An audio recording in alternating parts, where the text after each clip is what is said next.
বাংলার বিনোদন শিল্পের একাল সেকাল পর্ব ৩। যদিও আমি আমার শেক্সপিয়ার এবং তৎকালীন অর্থনীতি প্রবন্ধে লিখেছি যে নাটকের জন্ম থেকে বেড়ে ওঠা সব কিছুই কৃষিতে। কৃষি নাটকের জন্মধাত্রী। কৃষকরাই একটা সময় ছিলেন প্রকৃত নাট্যকার এবং নাট্য চরিত্র। তাঁদের আশা আকাঙ্ক্ষা নিয়ে লেখা হতো নাটক। তবুও একথা স্বীকার করে নিতে হবে যে অবিভক্ত বাংলাদেশে, ব্রিটিশ অধ্যুষিত বাংলাদেশে গ্রামীণ নাট্য সংস্থা ছিল সংখ্যায় নগণ্য। এখানে যাত্রা দলের প্রাধান্য ছিল বেশি। কিন্তু সময় এগিয়ে গেছে, বিনোদন শিল্পের প্রসার বেড়েছে। বিনোদন শিল্প এখন যাত্রা, নাটক, সিনেমা, মূকাভিনয়, গান, বাজনা, দৃশ্যসজ্জা, আলোকসজ্জা প্রভৃতি অনেক শাখা প্রশাখা নিয়ে আধুনিক হয়েছে এবং হয়ে চলেছে প্রতিনিয়ত। গত শতাব্দীর 50-এর দশকেও গ্রামেগঞ্জে আজকের দিনের মতো এত অসংখ্য নাট্য সংস্থার অস্তিত্ব ছিল না। এসব জায়গায় যাত্রা দলেরই প্রাধান্য ছিল। নাট্য দলের সংখ্যা ছিল অতি নগণ্য। শখের থিয়েটারের দল অতীতেও ছিল, আজও আছে সারা অবিভক্ত বাংলাদেশ জুড়ে। প্রফেশনাল বা পেশাদার নাট্য দলের বেশিরভাগই ছিল কলকাতা কেন্দ্রিক। গ্রামেগঞ্জেও ট্যালেন্ট ছিল। মুকুন্দ দাস তো গ্রামেরই মানুষ ছিলেন, লালনও ছিলেন। তাই এদের আবির্ভাব 1950 সালের অনেক আগেই হয়েছিল। এরা ছিলেন স্বভাব কবি। এরা বিনোদন শিল্পের একটা বড় অংশ ছিলেন। নাটকের কথা বলতে গেলে উত্তর কলকাতায় নাটকের পীঠস্থান। দক্ষিণ কলকাতাতে বেশ কিছু নাটকের হল ছিল যা কালের বিবর্তনে লুপ্ত। তারপর সেগুলো সিনেমা হল হয়ে বর্তমানে মাল্টিপ্লেক্স কিংবা শপিং মল হয়ে গেছে। মৌলিক নাটকের জন্মদাতা যেহেতু মধুকবি ছিলেন উত্তর কলকাতার মানুষ, সেই জন্যে উত্তর কলকাতায় নাটক এর হলগুলো বেশি ছিল। বিংশ শতাব্দীর 30 বা 40 দশকে যোগাযোগ ব্যবস্থা আজকের মতো উন্নত ছিল না। ফলে গ্রাম বাংলা এবং শহুরে বাংলার মধ্যেকার কৃষ্টি আদান প্রদান ছিল সীমিত, বিশেষ করে আর্থিক দিক থেকে পিছিয়ে পড়া মানুষদের ক্ষেত্রে। যতই আমরা সর্বহারা সর্বহারা বলে চিৎকার করি না কেন, আর বুর্জুয়া সংস্কৃতি বলে গাল পারি না কেন, বাংলার সংস্কৃতির একটা বড় অংশ সেদিনকার পরাধীন ভারতে আমাদের বাঙালি সংস্কৃতিকে বহন করে রেখেছিল। আমার জন্ম 1944 সালে। পাবনা জেলা দেশের বাড়ি আমি দেখিনি, বাবা দাদারা দেখেছেন। ঠাকুরদাদা বাবা কলকাতাতে ওকালতি করতেন। 1971 সালে বাংলাদেশ মুক্তিযুদ্ধের পরে 1972 সালে এপ্রিল মাসে আমি বাংলাদেশে গিয়েছিলাম স্বাধীনতা পাওয়ার পর। শিয়ালদা হয়ে রবীন্দ্র জয়ন্তী অনুষ্ঠানে অংশগ্রহণ করেছিলাম। আমার জামাইবাবু এবং দিদির প্রতিষ্ঠিত এবং শ্রীমতী তিলোত্তমা ভট্টাচার্যের পৃষ্ঠপোষকতায় নাট্য সংস্থা থিয়েটার লাইবার শ্রী জ্যোতিরেন্দ্রনাথ ঠাকুরের লেখা কিঞ্চিৎ জলজ কৌতুক নাটক মঞ্চস্থ করেছিলেন ঢাকায়। এর অনেক আগে 1965 সালে আমি কলকাতা বিশ্ববিদ্যালয় থেকে এমকম পাস করি। তখন কলেজ স্ট্রিট ক্যাম্পাস ছিল অন্যরকম। কফি হাউস বা অ্যালবার্ট হাউস ছিল ইন্টেলেকচুয়ালদের আড্ডা। ইংলিশ জার্নাল ইন্ডিয়া টুমোরে সাব এডিটর হিসেবে আমি কাজ করতাম এমকম পাস করার পরে 100 টাকা মাইনেতে। অফিসটা ছিল কলেজ স্ট্রিট মার্কেটের দোতলায় একটা ছোট ঘরে। আজ সেটা অবলুপ্ত।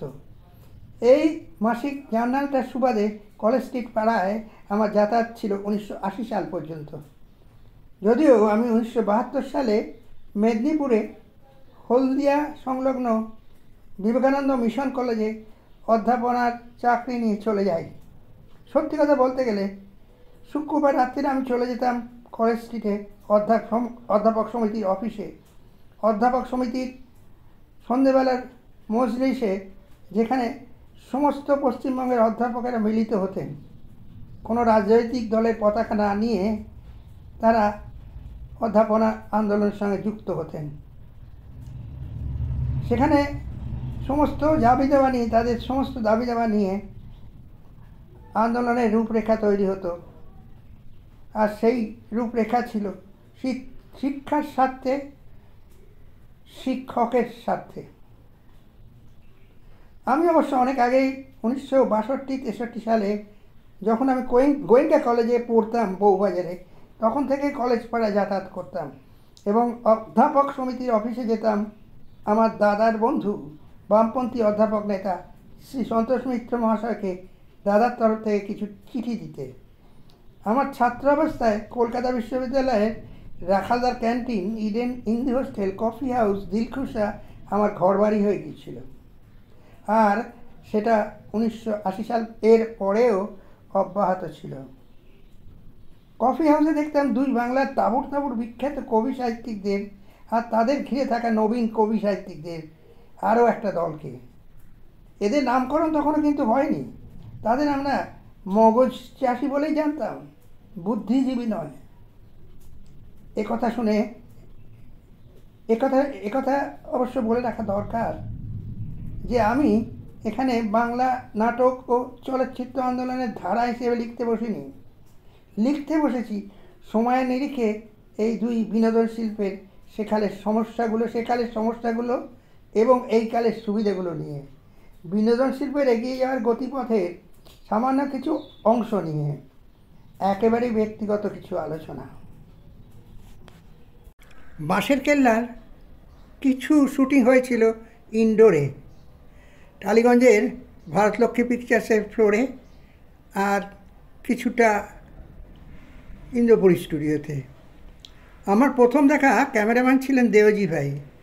আমার এই ছবিতে আমার প্রথম শট, যা আমার জীবনের প্রথম সিনেমায় নামার অভিজ্ঞতা দিয়ে আরম্ভ হয়েছিল, সেটা ছিল শ্রীমতী প্রভাদেবীর সঙ্গে। এই প্রভাদেবীর বয়স ছিল প্রায় বছর 60।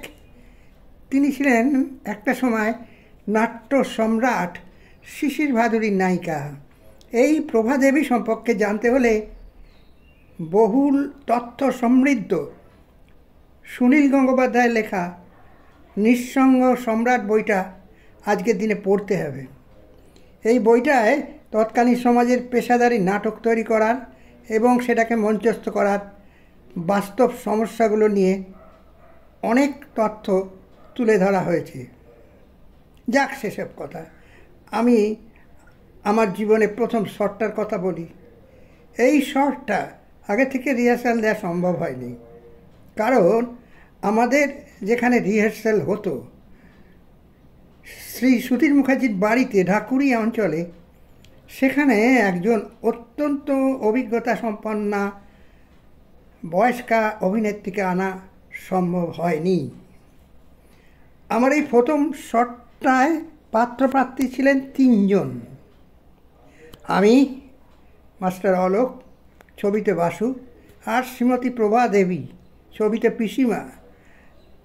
বাসুর আরেকজন, যাকে নিয়ে আজকের লোকসভা ভোটের আবহাওয়ায় চর্চার শেষ নেই, সেই একজন আমার জীবনে লেখা প্রথম রচনার নায়ক, একটা গরু, যার নাম ছবিতে ছিল মৌলি।